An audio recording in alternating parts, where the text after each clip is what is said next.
class. And I said, well, if he's going to be at class with me, then he has to speak with me. That's the etiquette. So, sometimes my voice comes and goes. So that's even better. And besides that, you've heard my jokes already. So this gives a little more variety. And I see various friends of ours here. My dear friend Henry, I'm looking at, and I see Kevin and Adi Parush and so many others. So welcome to morning Bhagavatam class. We'll begin. Braja and I like classes to be interactive. So I asked two things. One, unless you happen to be extraordinarily ugly, please turn on your camera. We like to see who I'm speaking to. Well, in that case. Yeah. And I realize that some of you are, indisposed in various ways, and turning on your camera is not an option. And I understand that. But otherwise, we like to see who we're talking to. If you have to look at my face, which is a face made for radio, I want to see yours. Second, I want to introduce Braja Bihari, who, many of you know him. He has a lot of fame in this world. His most famous thing is he's the husband of the Washington, D.C. Temple president. That's his most famous achievement. But he has other achievements too. Basically founded ISKCON Resolve and has been the premier peacemaker in ISKCON. He may have, in his younger days, heard "let's give peace a chance" too many times, and he took it seriously. But he has done more single-handedly to bring, to let us do Prabhupada's final word to us, "How much you love me" by how we work together. He has probably done more single-handedly than anyone else in the movement to helping people understand each other by beginning ISKCON Resolve, then going back to school and getting a master's in conflict resolution, doing extensive training himself, and then going on and training every week hundreds of conflict resolvers in virtually every continent of the world, with an exception for Antarctica. So, it's a great pleasure to have Braj with me. And the other request I have of you is we do like interactive class. So the first request is, if it's practical to put on your camera, do so. And the second request is when issues come up, raise your hand, your virtual hand, if you can, or I have the chat open in front of me. Put a question in chat. We like to speak on, in the chat comments, we like to speak on topics, on things that interest you and to know what's on your mind. As Prabhupada taught me, it's very critical that we have some doubts and ask questions. Prabhupada was emphatic with that with me. And if we study the Bhagavatam, we will find the Bhagavatam is questions and answers nested in question and answers, which are again nested in question and answers. So different levels of question and answer. That's basically the essence of the literary style of the Srimad Bhagavatam. And if we want to go to the Bhagavad Gita, it is again questions and answers in which Arjuna, I'm going to put it in the vernacular, but he says things like, "Krishna, huh? What do you mean by that? That doesn't make any sense. You're saying one thing, and then you're saying another thing. Can you explain this to me?" That's paraphrasing in the vernacular. But that's kind of, the Gita is also that deep inquiry of question and answers.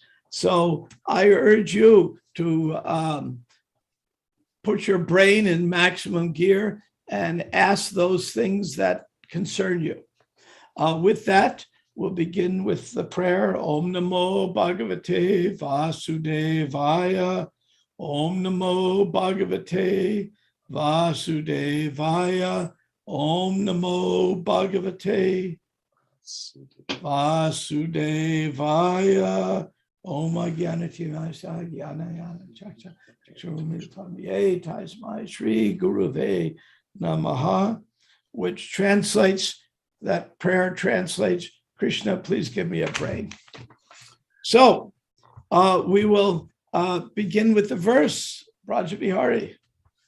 I thought you'd never stop talking, BT. I know. All right. Well, let's just, what we'll do is we'll go over the word for word, okay? And that way we'll do the verse by doing that.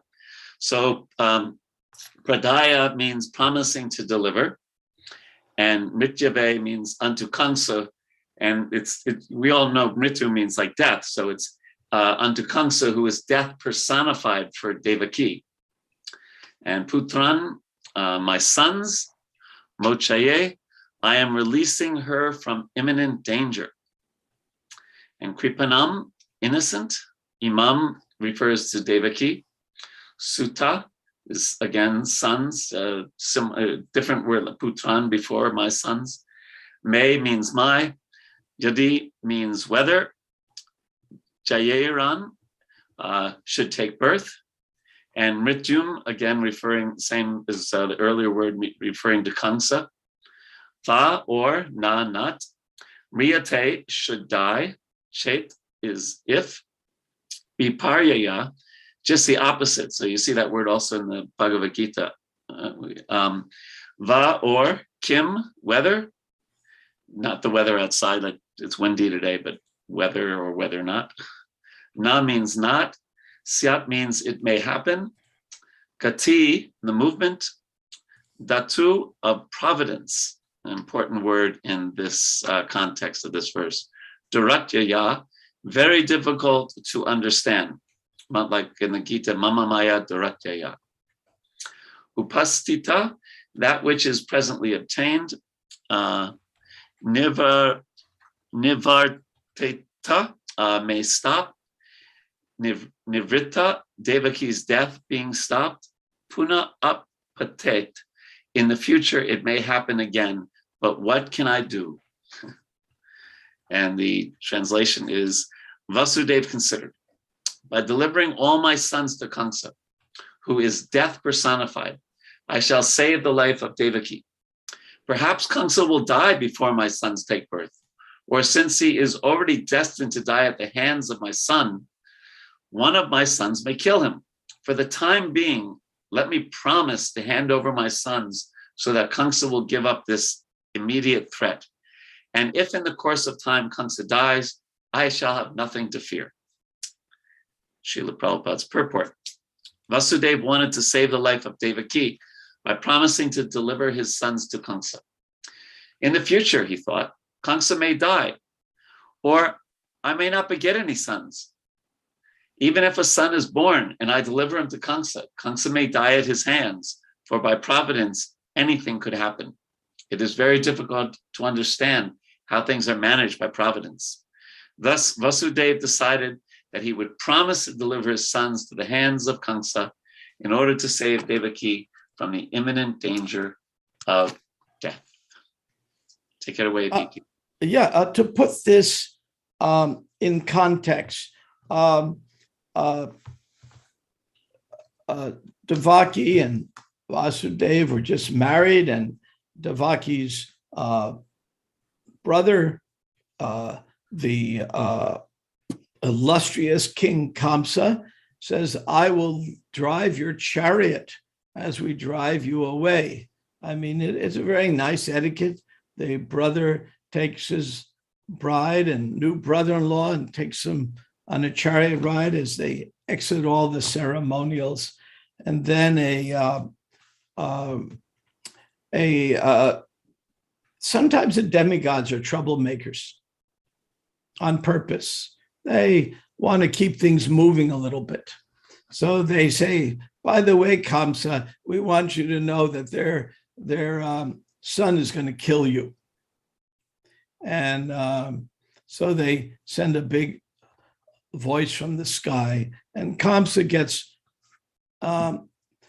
his being of a demoniac nature and not understanding that death is inevitable for everyone, decides he would kill his sister, and he grabs her by the hair, takes out his sword.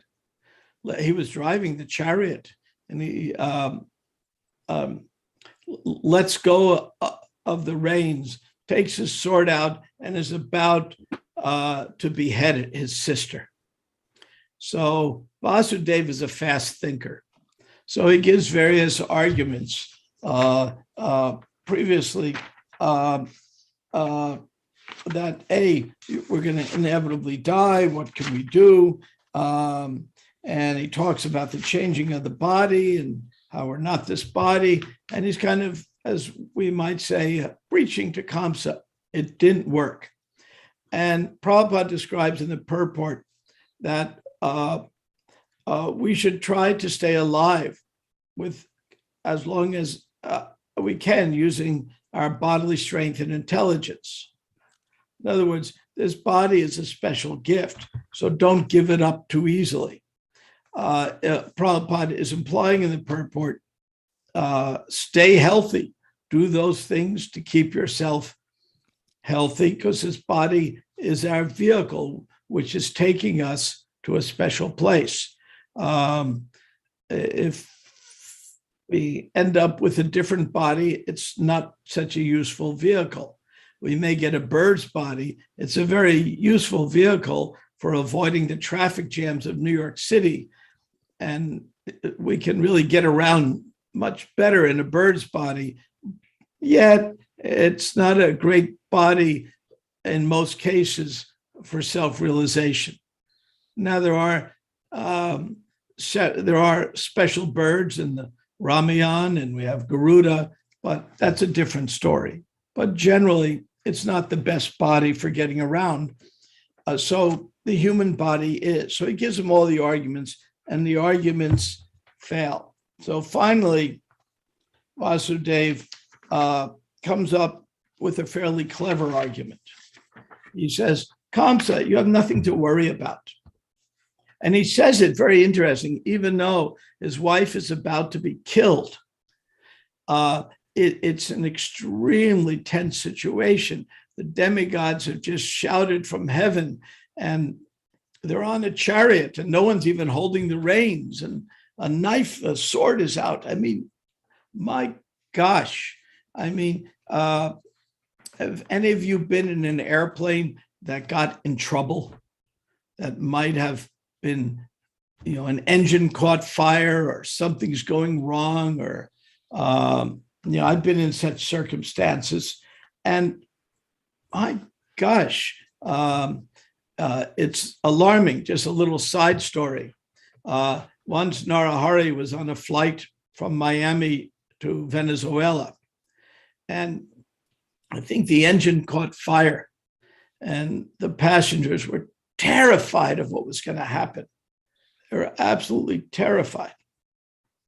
And, the pilot had to fly over the ocean, dump fuel, because it took off with a full fuel. And you don't want to land a plane on fire with its tanks full. It's too heavy. It can break up. It can turn into a major fire.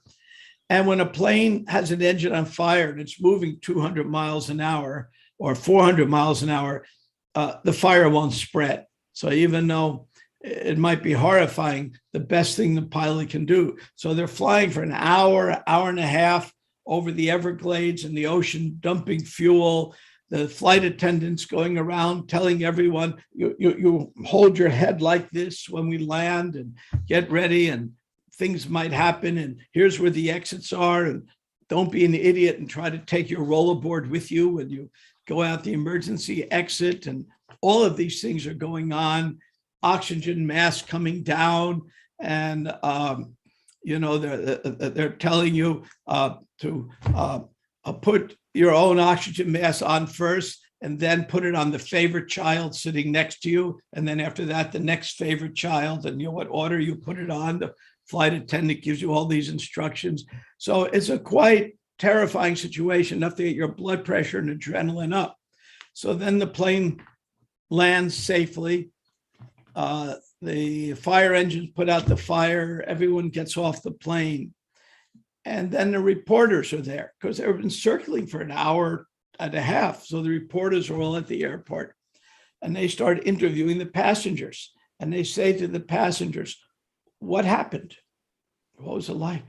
Oh, what was it like being on the plane? Oh, we were horrified. We were terrified. But there was one odd thing, some of the passengers said. This one guy was sitting in the aisle over there and he was calm. He was just meditating the whole time and he was completely calm. It was as if he knew that there was a higher power with him. We couldn't understand how everyone was just screaming and crying and trying to write little love messages to their spouse or whatever. And he's sitting there absolutely calm. And then the newspaper interviewed Narahari and said, what happened? He said, well, everything is in God's hands. What can I say? So in spite of this most terrifying circumstances, he was able to be calm. And Prabhupada always recommended we keep a cool head. In fact, as you all know the story, when one reporter, a lady reporter, asked Prabhupada, why is it you shave your head? He answered, well, why is it you shave your legs? Better warm legs and cool head. So, here we have Vasudev actually keeping a cool head. That's all I'm trying to say. And he understood the value of keeping cool head. He needed to do it, and he's thinking real quick. So he finally says, okay. Vasudev considered, if I give all my sons to Kamsa, that will solve the problem. Then he has no reason to kill Devaki. He'll get the children, and he knows that I'm a Brahmin and I will keep my word. And this verse is not what Vasudev is saying, it's what he's thinking. And then he makes the proposition and Kamsa accepts it. So Vasudev's cool-headed way was able to stop a disaster. And he said, I'll give you the children. Now, some people ask the question, why would he give the children and then Kamsa will kill the children? Well, there's a whole inner story on that. These children were special souls that would be liberated upon their death. There's another inner story on that, which we could share. So that's the circumstances of this verse, how to depend on Krishna, how to be cool-headed in the midst of great struggles. So let me see if Braj wants to add something. I wanted to set the stage for this amazing pastime. When I first read this pastime a long time ago, I was just amazed because the thought of me being cool-headed under these circumstances, I couldn't wrap my head around that. How could I be? What would happen? Somebody wants to, kill my wife or, kill my relatives or kill my brother or sister or something. What would I do? And I said, this is what transcendental looks like. Braj, I turn it over to you. I was thinking, thanks, BT. I was thinking there's a real lesson for us here because Vasudev didn't know what as we see in the verse, he didn't know what the future was going to be. He said, well, this could happen or that could happen, and this could happen. And that's often our situation. Matter of fact, it's always our situation. We don't know the future. We're not Trikalagya like Krishna is, knowing past, present, and future. And so how we depend upon Krishna and how we act and how we think in such situations is such a key to our making advancement in Krishna consciousness. Vasudeva didn't know, and that's the situation for us a lot. And often in those situations where we don't know the future, we have to make some decision. Actually, BT and I have this experience a lot, that we're called in to deal with some kind of conflict in ISKCON. And we don't, when we first go in to try to help the situation, we talk to devotees, etc. It's not, clear right away how would be the best way to try to help in this situation, but just by prayer, by talking to devotees, by trying to get a clear idea of the situation, gradually the picture becomes clear, and we get some indication of how to help the devotees who are in conflict. So that dependence on Krishna, even in difficult times. I was thinking one of my favorite places where we see that is in the first canto, in the 7th chapter of the Gita, of the Bhagavatam, where so the Brahmastra is coming fast at Arjuna, right? And I know if I was Arjuna and I saw that Brahmastra coming in, Krishna was right next to me, I would have probably just, Krishna, help! That would have been my first reaction. But it wasn't what Arjuna did. There's 5 verses that he offers his prayers to Krishna. And then at the end, he said, by the way, this, could you help out with this thing? And then Krishna gives, well, the only way you can get rid of a Brahmastra is another Brahmastra, and he gives Arjuna the indication. But that idea of, like Krishna says in the Gita, Tasmat sarveshu kaleshu mam manusmara yudhyacha, that, remember me and then do your duty. And how whatever difficult situation we're in, or not, it doesn't have to be difficult exactly, but we just don't know what the future holds. And we do our best with whatever, to try to understand Krishna's desire. That dependence on Krishna is often what really Krishna is looking for. Often we think that the external circumstances, that's what's important. We have to change those external circumstances and then we'll be happy. But often that's not what Krishna is looking for. Krishna is looking for our dependence upon him, our acknowledgement of our own incapacity to deal with life fully without Krishna's help, and that dependence on Krishna, and leaving the circumstances ultimately up to him. That is a gradual, ever expanding, intimate relationship between us and Krishna. So, and we learn from Arjuna that when we pray, our focus should be on Krishna and not exactly on the problem or the situation that we're dealing with. So we try to remember scripture. We try to remember what Shastra says about I always like to think of these 2 meditations on Krishna, that he's all powerful and he's all merciful. It's a great combination. He cares for his devotees. He's Bhaktavatsal. And that's such a great combination, because if somebody was all powerful, but not all loving, well, if they have a bad hair day, we're all in trouble, right? Or if someone's all loving, but not all powerful, they may be a really nice person, but they can't do much for us. But Krishna is both. And so when we can remember Krishna, his power, his mercy upon especially his devotees, then we can turn our situation over to Krishna, declare our full dependence upon him, our surrender to him, and leave ultimately the situation up to us, although we have to deal with it practically like Vasudeva is doing here. So he's depending on Krishna, but he's also dealing with the present situation. And Krishna is unseen here, but naturally he's giving Vasudeva the intelligence to deal with the situation in the brilliant way that he's doing. So we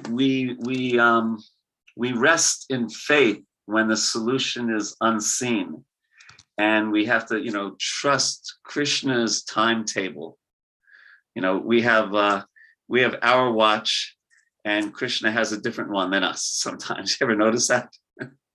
You know, there's that joke. BT said I have to crack at least one joke. But there's that joke, right, that the devotee goes up to the deity, you know, goes up to, well, here in DC, to Radha Madan Mohan, which was the first Krishna deity in ISKCON, by the way, here in Washington. You'll have to come down and take darshan. And he says, "My Lord, what is $30 million to you?" And Krishna replied, "It's just a little change. It's nothing. It's just a little change." And he says, "What is eternity to you?" And Krishna replies, "It's just a moment."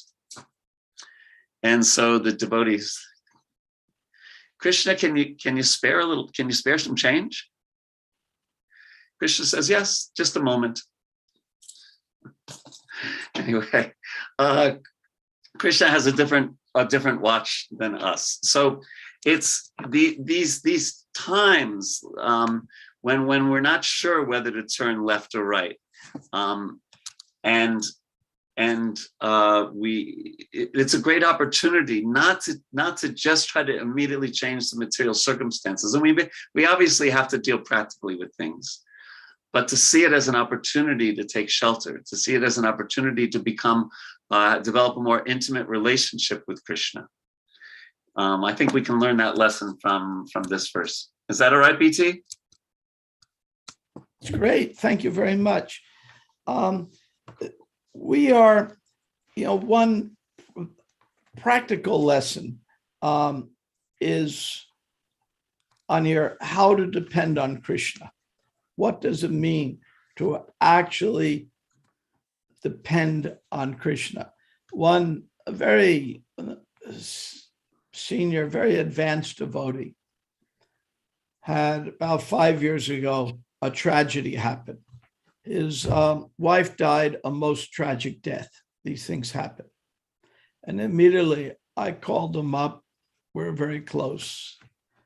"Prabhu, my gosh, this is terrible. What happened? What can I do for you?" And there was something I could do for him. So I was glad I called.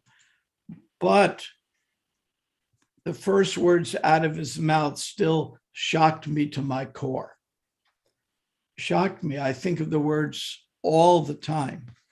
And it's become a mantra to me. And the first words out of his mouth when I called him was, "Krishna is kind."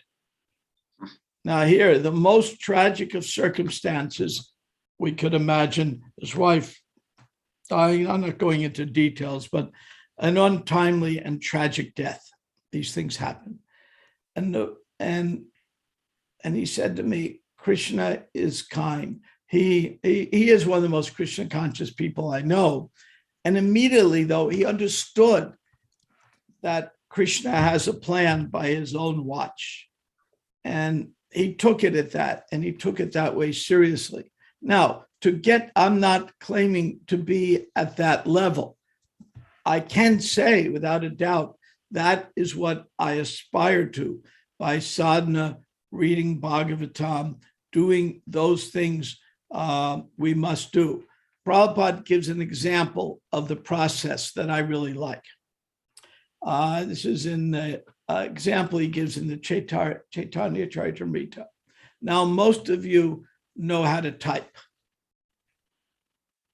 But when you first started typing, I remember, I am highly uncoordinated to the perfection of uncoordination. So when I took my first typing course, I got a D in it in high school. I don't get Ds. It was, humiliating to me because it took me, these fingers didn't work and nothing went in the right place. Now I type with my eyes closed. I just don't even think about it. I don't need to look at a keyboard. It just goes and mostly correct. So Prabhupada uses that exact example. In the beginning, when our faith is not that strong and it's Vaidhi Bhakti, we're like learning how to type. And then when we reach spontaneous devotional service, we just type automatically. So, BT. Excuse me? That's a good one. Oh, okay. So We have a hand up, by the way. let's go for the hand. Oh, hands, feet, whatever you got, go for it. Hare Krishna, beautiful presentation. A quick question. We had a discussion yesterday at this class, and this topic of self-preservation came up. We were discussing how Vasudeva was doing his best, depending on Krishna, trying to save his wife. And then this story of Maharaj Parikshit was brought up, where he accepted the curse. He didn't counteract the curse. And we also were talking about people who are on life support, their body practically not functioning, not interacting with the world. Should they be? Should they still work for self-preservation, or just give it up and get another body? What's your comments on that, Prabhu? Well, the example of Maharaj Parikshit and the real answer is, what is Krishna's plan? What is Krishna's desire? So, so for Maharaj Parikshit, the plan was to have the Bhagavatam recited, for him to go back to Godhead, et cetera, et cetera. And for Vasudeva, it was a different plan that Krishna had. Now, a person on life support, that's sometimes a very practical considerations, but the principle is trying to understand what is Krishna's plan. Like that devotee said yesterday in class, that it seemed that Krishna had a plan, even such a terrible thing has happened to Tamal Krishna Maharaj, and Tamal Krishna Maharaj even had a premonition about that, right? He mentioned that. So is that all right, Brahmatirtha? No, that's very good. This has brought up an area called ethics. And when you typically go to an ethics class, they ask, these are the kind of questions that are asked. A streetcar is going down the street and somebody jumps in front of it. Now, if the streetcar driver would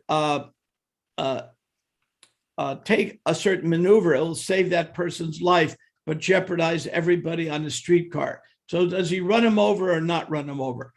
That's ethics 101. And in fact, this afternoon, we have the Bhakti Center board meeting, and I have to present ISKCON's new adopted code of ethics and Gita values. So it's important as a society that we consider ethical considerations. And it's something to be studied, something to be thought about. Yet, these questions are details, not principles. I mean, Prabhupada made it clear he did not want to be put on life support if they go to a hospital and have all things coming out of him. At the same time, do we unplug, or do we unplug someone or not? It's a particular ethical situation.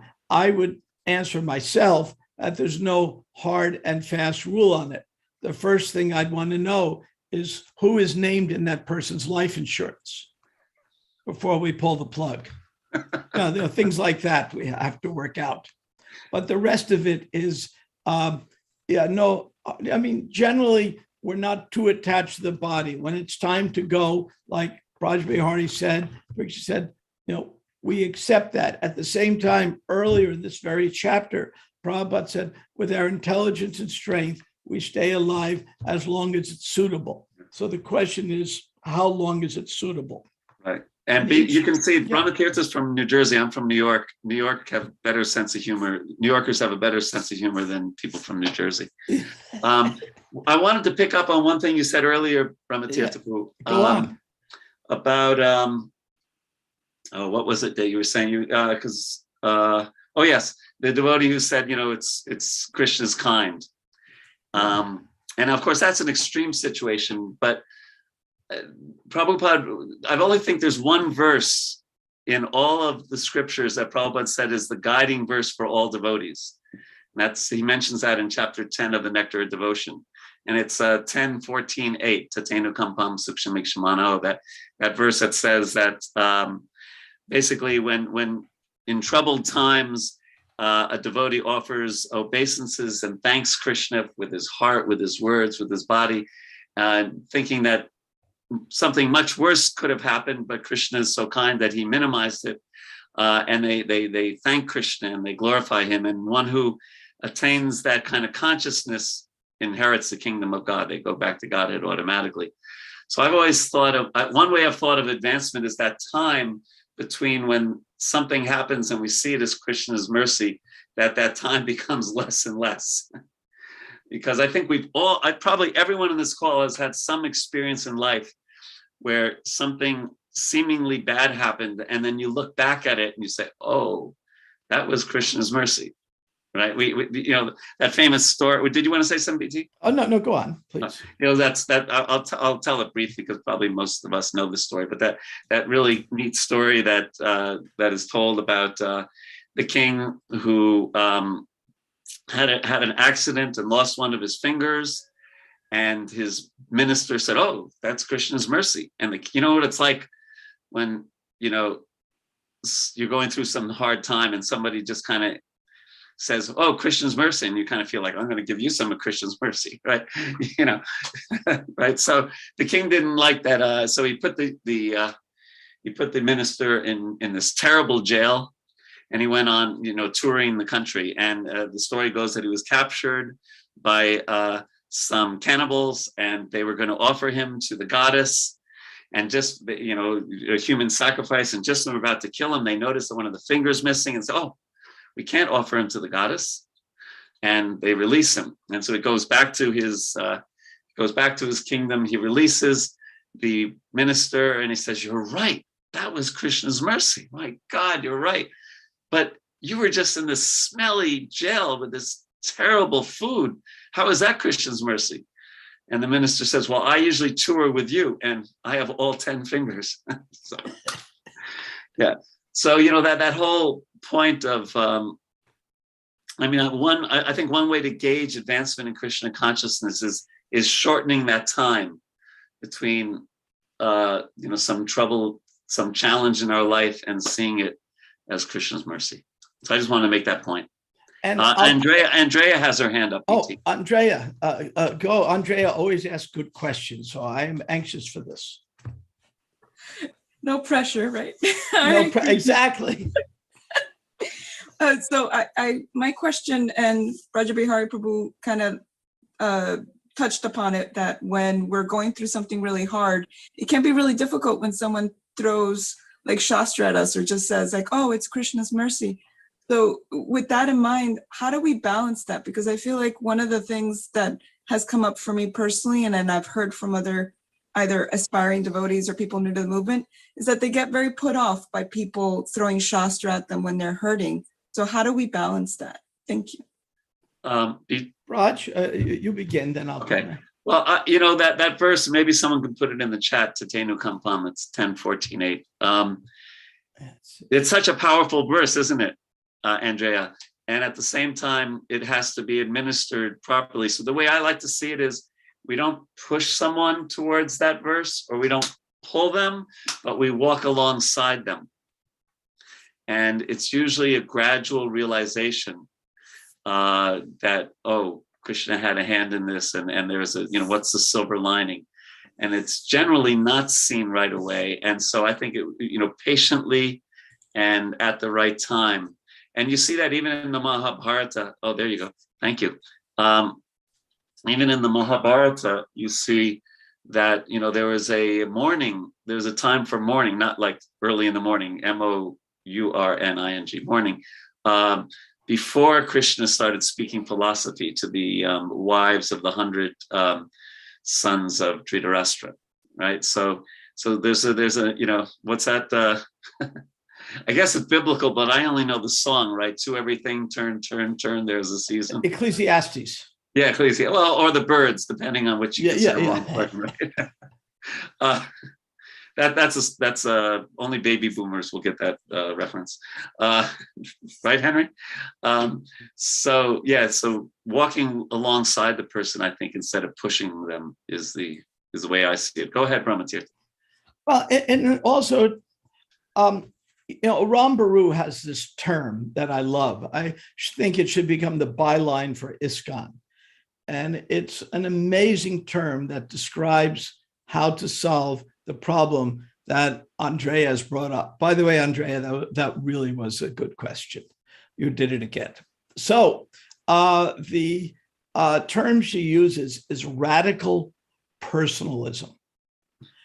And that means, let's say, I remember sitting in the old Henry Street Temple where we used to eat off of wax paper on the floor, and people would be serving out the oatmeal or the dal. And sometimes the server would get distracted and pour it on someone's head instead of on the wax paper. This is in the 70s, more primitive days. And sometimes a server would say, Krishna's mercy. It might be Krishna's mercy, and it is, but that server did not get mercy. That server just lost all empathy and compassion and was the opposite of a radical personalist.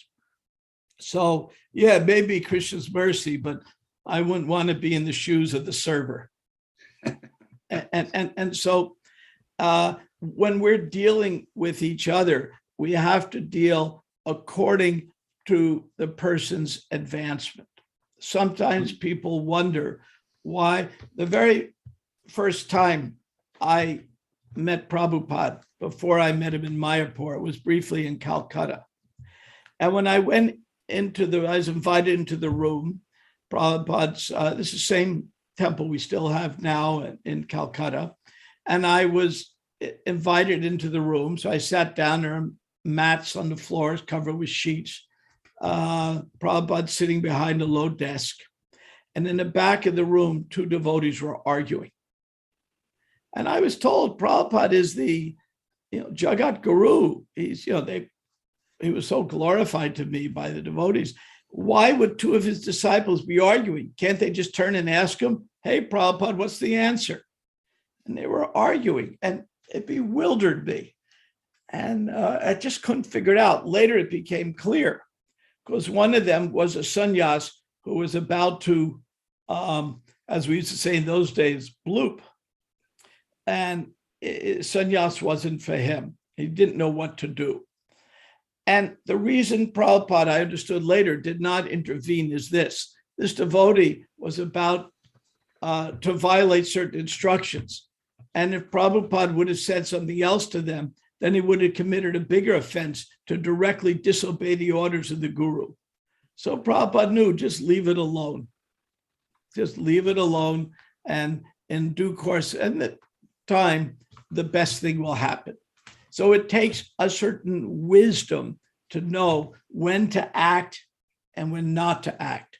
And that's why we go to Bhagavatam classes, we do sadhana, because as we cultivate the mode of goodness through our devotional practices, through the mode of goodness, knowledge and wisdom come.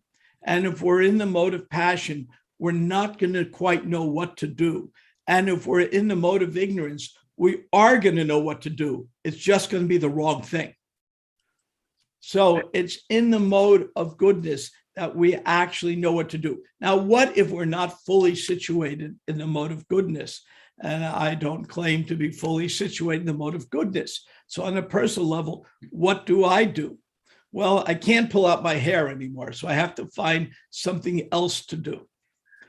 And what that is I approach people in the mode of goodness. For example, I had a bewildering issue. So last night, I spent 40 minutes speaking to Bharajan Prabhu, what to do, what not to do. So I approach people who are who I have faith in, and ask them what to do, what not to do. And that is how the whole Gita and Bhagavatam works. So if you're not purely situated, of which who of us can say we are, we have to do two things. One, aspire to be purely situated. And two, approach those people who we trust and get their guidance and help. And that's what it means to have a Krishna conscious society. So we have each other's association. But in order to do it and to address Andreas, we really need to be kind to each other. Now, sometimes there is a kindness called tough love. Like when the first Fate Museum was being done, and the Prabhupada's disciples, names slip my mind now, but they were building the diorama displays. Varadaraj, Adi Dev. Yeah, Adi Dev I was thinking of, who's right here and nearby me. When they were building it, what would Prabhupada do? They'd build it, and Prabhupada would say, now smash it and do it again, until they got it right. Smash it and do it again. They'd spend all this time building it. Now smash it and do it again. And eventually they really got it right. Now someone would say, oh, that's kind of tough love. But sometimes tough love is there. But the key is the word is love. It's done with love, not out of envy, out of spite, out of malice. And all of us know when someone's offering something out of love. And Prabhupada gives the most notable example of that is, let's say, a parent taking care of a child. Sometimes they have to slap their hand if they tried running into traffic, but that's tough love, and it has good consequence. But generally, we have to be really acting in love. And if we're not acting in love, we ought to be very, very cautious about saying or doing things that somebody might perceive as hurtful. I think Emily has her hand up. I see that. Emily. Hare Krishna. Thank you so much both for this amazing and powerful class. On Andrea's question, I've got kind of a follow-up. I hope it's helpful. It's just something coming up for me. Maybe it's relevant for others. So we're learning, you mentioned that term radical personalism and taking on that mood of time, place, circumstance. And to her question of how to deal with someone just kind of throwing Shastra at us in that situation. So I'm wondering, in the context of senior to junior, like those who are above me and very senior and people that I have to go to guidance for, like in specific settings, what if they're not giving a mood of radical personalism and a little bit harsh? And how do I process that myself in terms of not criticizing, but also trying to learn how to preach and practice myself? Emily, you asked a very, very important question, and I'm going to give you a specific answer. Are you ready? Yes. Braja Bihari, answer that question, please. I knew that was coming. Well, I was saying, God, that's a tricky one. The first things that came to my mind, and then BT, you correct me, is first to see it as Krishna's mercy, but then it may be that we seek someone else's advice. And not that it's tricky. So it's not, we don't want to, like, sometimes what happens is we will have a preconceived answer, what answer we want. We'll shop around senior devotees until we get the answer that we want. That's not what we're talking about. But if we do find that our inspiration to perform bhakti is not really increasing by a certain person's instruction to us, then we might seek it somewhere else.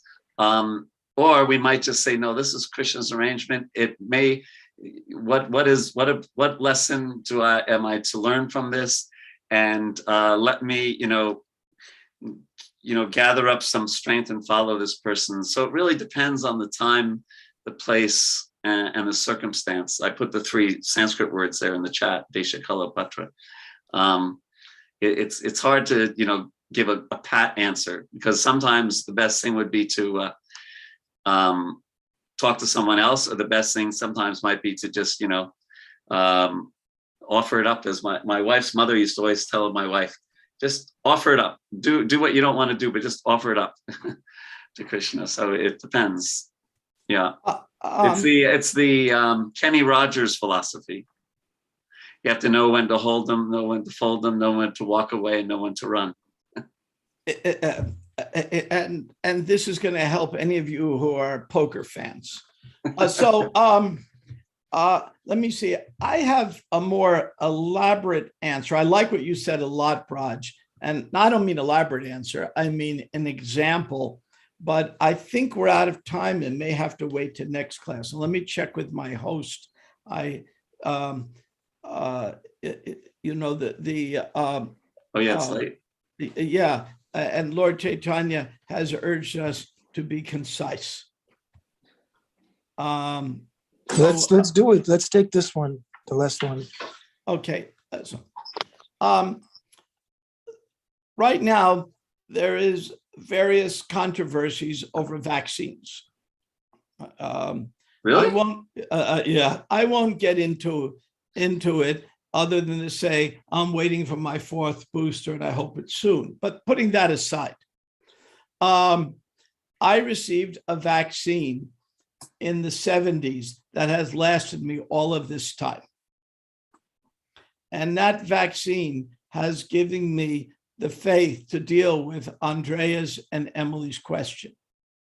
So I'll tell the story, the brief version of it. And it's a New York story.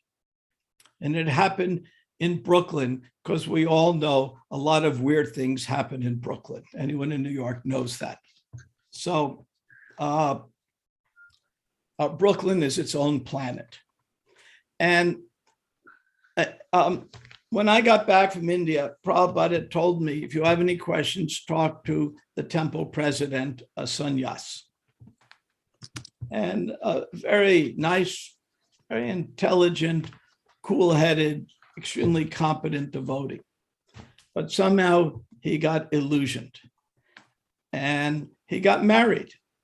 I'm not saying getting married is the illusion, but he did get illusion. He got married and Prabhupada actually performed the wedding ceremony. You know, the first sannyas to get married, you know, we try to sometimes make a big deal of it, but Prabhupada said, okay, you tried, better to have swamied and lost than never swamied at all. And so Prabhupada let him have the wedding ceremony. And then his wife, I could swear she had a broomstick and a black pointed hat and could fly on Halloween because she was witch-like in every regard. And she claimed to have been from an heir of the Toyota family or something like that, kind of bewildered this temple president. And then she started torturing the devotees. All the women in the temple would have to spend all day ironing her saris and folding things. And I was in graduate school in Jersey, and once a week, devotees twice a week would show up at my apartment. Can I stay a few days where I find another temple to go to? They couldn't take it. And this went on. Finally, she offered unofferable foodstuffs to Radha Govinda. They weren't vegetarian. And at that point in time, such a weird thing. And I'm sitting here, you know, I'm a bhakta. You know, I mean, I'm not initiated yet. I'm just a bhakta. And I'm watching the weirdest things going on. So weird, you couldn't believe it. And then one day, 3 devotees, Gopal Krishna, Grahasta then, and the late Gopijana Vallabha and Atreya Rishi stood in the door and blocked the temple and said to a husband and wife, temple president, GBC, BBT, ISKCON Press, it was called then, the manager, you cannot walk in. And then Prabhupada sent devotees, as he did, to investigate. 3 senior people, that's what he would normally do. Now, this went on, this whole crazy scene for a year. And now to the inoculation I received. After that, no weird thing that happened in the movement ever disturbed my faith again. Nothing. Why did it happen to me? And devotees would come into my apartment, and when I'd go there, I was a nobody, but people would want to tell me their whole story, and I'd listen. And maybe that predated my mediation days. I don't know. But this was going on. And I was wondering, Krishna, what's going on? Because I watched what happened. And then Prabhupada praised those devotees who blocked the door. He chastised those leaders who let nonsense go on and didn't do anything about it. He praised those devotees who knew something wrong was going on, but stuck to their service and did it anyway, knew Krishna would rectify. And he understood those devotees who left. I mean, he didn't, but that wasn't the highest thing to do. So there were 4 different categories of how to deal with this. And Prabhupada dealt with each one according to their own particular circumstances. So when something weird happens, what do we do? Well, if we're a leader, sometimes we have to stand up. If we're a follower, sometimes we have to depend on Krishna. It's not that one size fits all. Each of us has our own particular role. And if we don't know what to do, we have a lot of books that give examples of people who didn't know what to do. What did they do?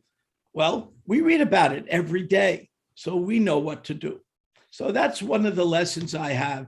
And then people sometimes ask me, well, how can you do ISKCON Resolve service? You're like the portable toilet of ISKCON, and you hear all this and this, that, because I received this inoculation, so it doesn't disturb my faith. Sometimes it will cause a sleepless night. Oh God, what do I do? What do I do?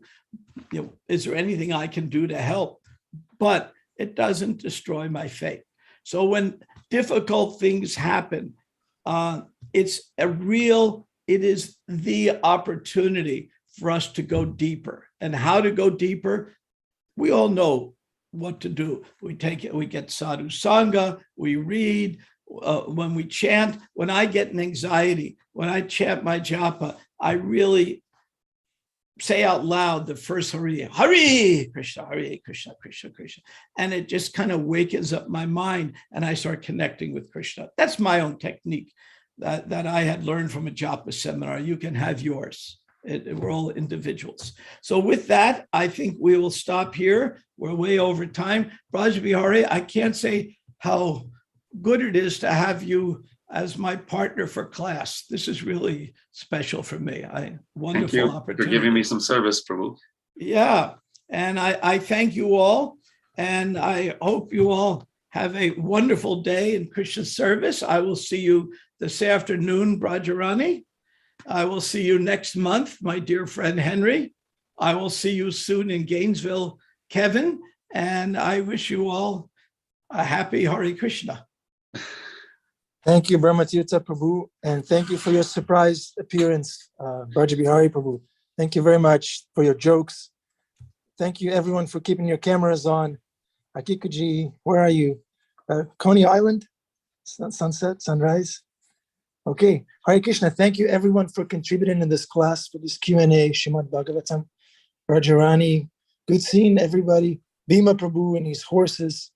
Wow, amazing. Thank you so much. Hare Krishna. Have a wonderful day in Krishna consciousness and Lord Chaitanya's movement.